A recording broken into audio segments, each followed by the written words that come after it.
Hello friends, good morning all of you. Welcome to Sunshine IAS classes. आज हम लोग काफ़ी दिनों के बाद मिल रहे हैं।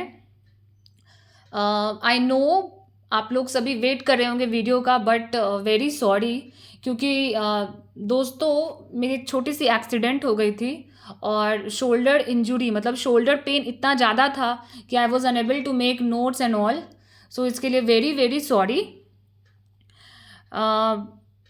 आप लोग, जहाँ तक मैंने करवाया था, हम लोग जियोमॉर्फोलॉजी से स्टार्ट किया था हम लोगों ने, फिजिकल ज्योग्राफी से, जिसमें हम लोग कॉन्टिनेंटल ड्रिफ्ट, फिर सी फ्लोर स्प्रेडिंग, प्लेट टेक्टोनिक्स, ये सब हम लोग कंप्लीट कर चुके थे। ठीक है। और लास्ट मुझे याद है आप लोगों ने भी अगर वीडियो देखा होगा, और अगर नहीं देखा है तो please go through my all videos.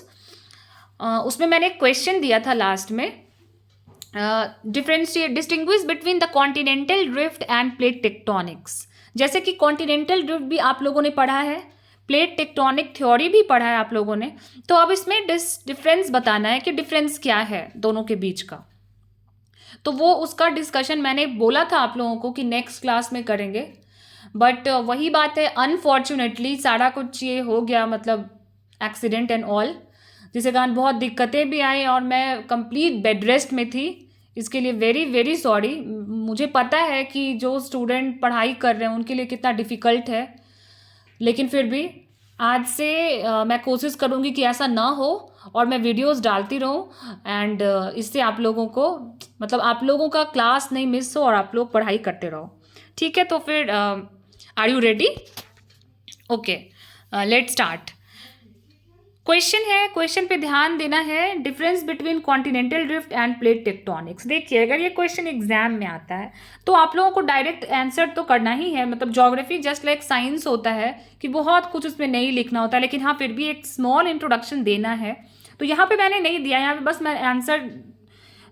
मैंने बस आंसर बताया है। लेकिन आप लोग जब लिखोगे तो कॉन्टिनेंटल ड्रिफ्ट का एक इंट्रोडक्शन देना है, उसमें ये बताना है कि किसने ये थ्योरी दिया है, प्रोपाउंड किया है, क्या है, एक शॉर्ट में।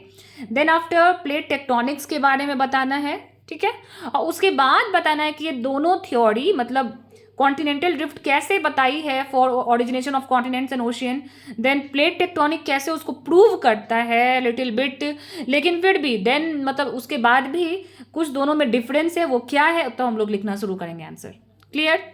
तो चलिए आगे देखते हैं। कह रहा है कि however plate tectonic and continental drift both interpret the evolution of continents and oceans, mountain building etc, but there are some fundamental difference. Clear? दोनों का काम क्या है, मतलब दोनों थ्योरी जो है वो evolution of continent and ocean को एक्सप्लेन करती है, माउंटेन बिल्डिंग के बारे में बताती है, लेकिन हाँ फिर भी डिफरेंस है। वो क्या है, आइए देखते हैं आगे। तो फर्स्ट डिफरेंस कह रहा है कि the continental drift theory mainly based on climatic changes which occur during past geological period. Clear? ये हम लोगों ने पढ़ा था कि जो कॉन्टिनेंटल ड्रिफ्ट थ्योरी है ये मेनली क्लाइमेटिक चेंज, मतलब क्लाइमेट में चेंज होता गया और ये ड्रिफ्टिंग स्टार्ट होता है, ये बेसिकली इस पे डिपेंड करता है।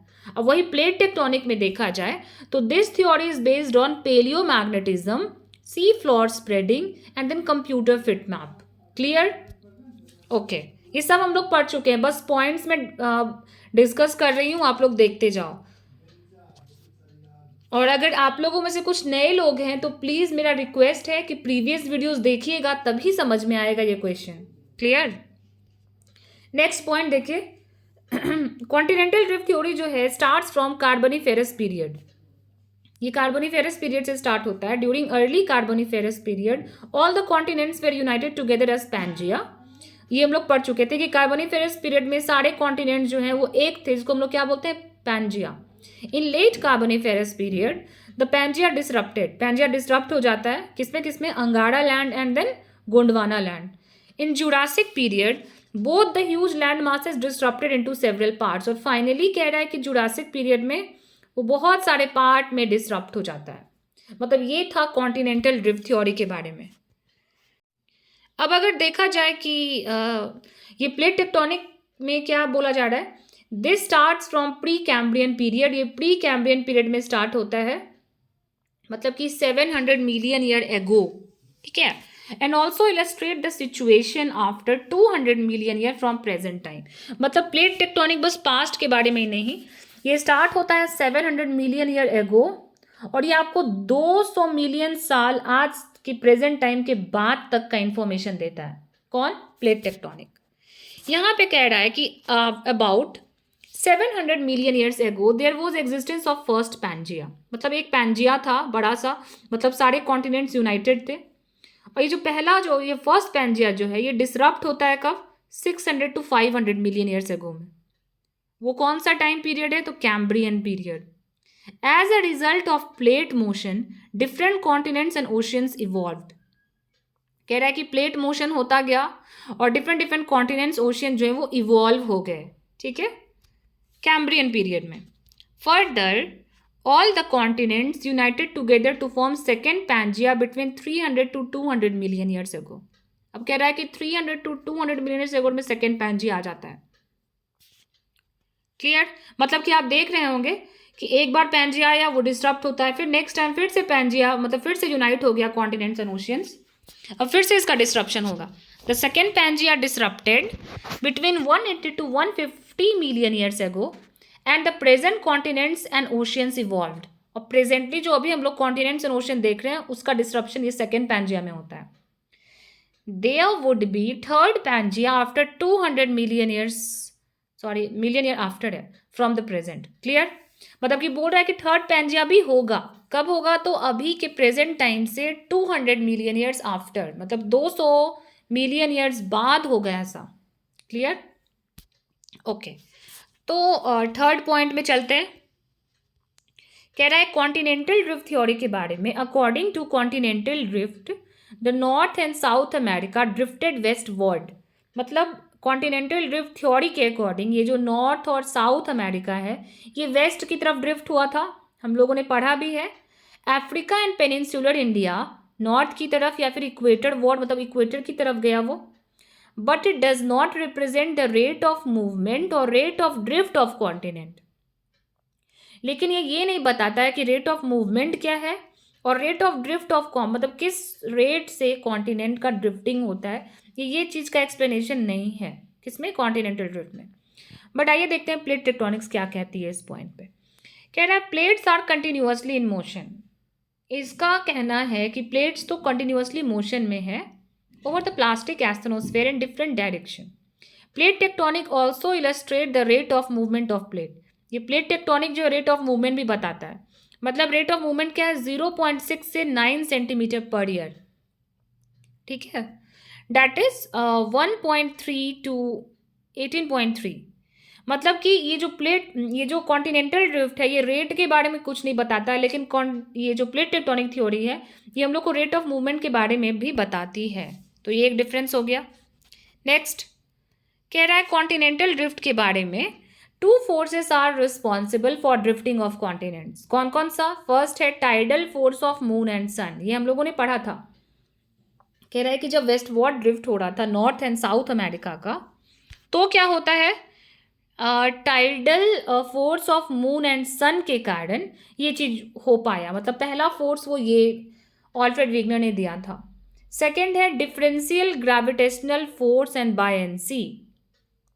मतलब कि ग्रेविटेशनल फोर्स और बायंसी भी रिस्पॉन्सिबल है किस चीज़ के लिए? तो northward drift of Africa and peninsular India. Clear? अब आते हैं प्लेट टेक्टोनिक में। इसमें कह रहा है the plate motion is based on scientific fact such as convection current of plastic asthenosphere. I think you all are knowing very well. मैंने convection current के कॉन्सेप्ट को बहुत डिटेल में समझाया है प्रीवियस वीडियो में कि प्लेट मोशन जो है वो कैसे उस पर डिपेंड करता है, ठीक है।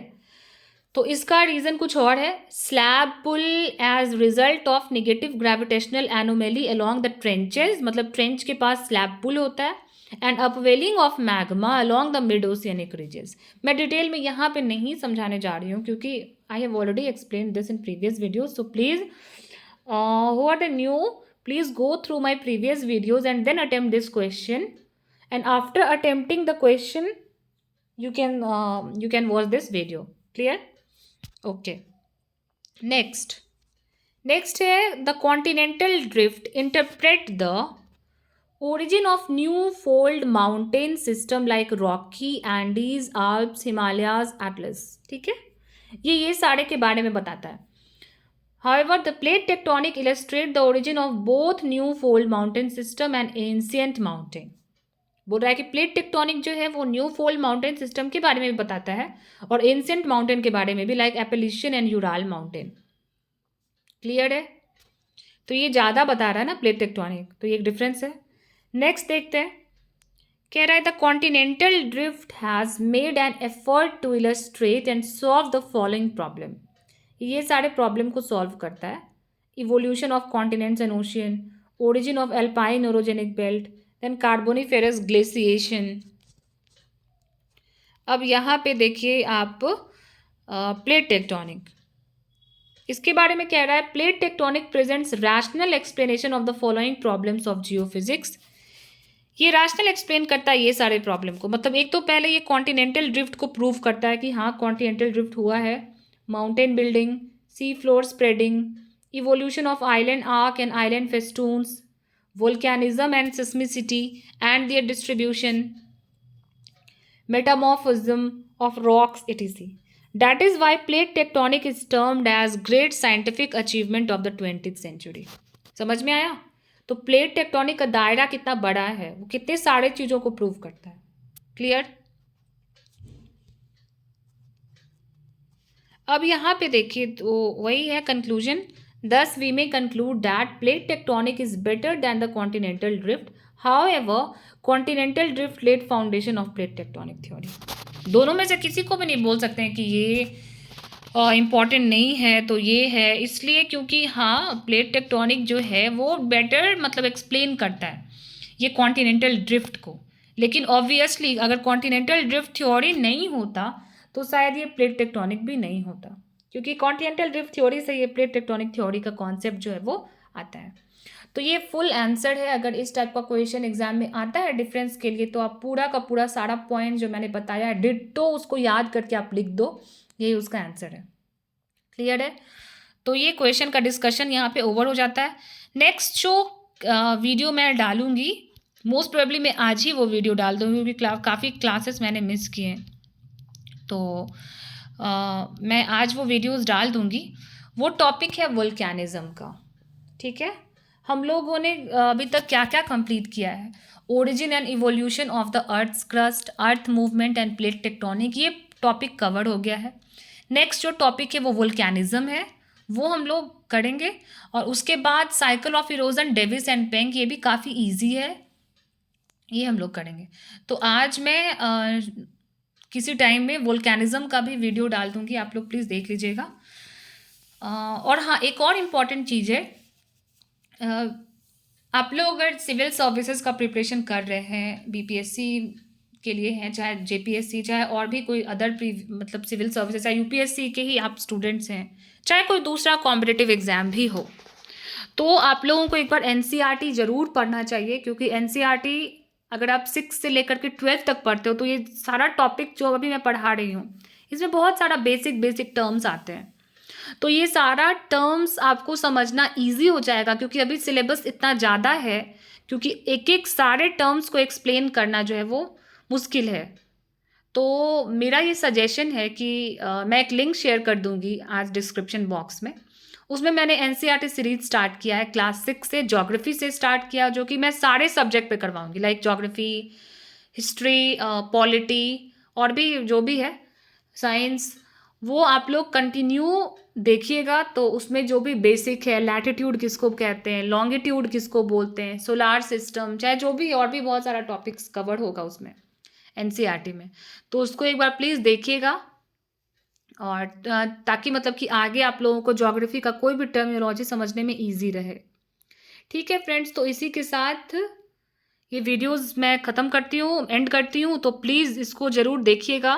और एक रिक्वेस्ट जो कि मेरा हमेशा रहता है कि प्लीज़ आप लोग इसको लाइक कीजिए, शेयर कीजिए, ज़्यादा से ज़्यादा सब्सक्राइब कीजिए मेरे चैनल को, क्योंकि it is going to help you lot. और प्लीज़ मतलब सब्सक्राइब कीजिए, शेयर कीजिए, ताकि वहाँ तक पहुँचे जिनको इस वीडियोज़ का काफ़ी ज़्यादा नीड है. ठीक है, तो इसी के साथ हम लोग एंड करते हैं ये session. Thank you friends, thank you very much.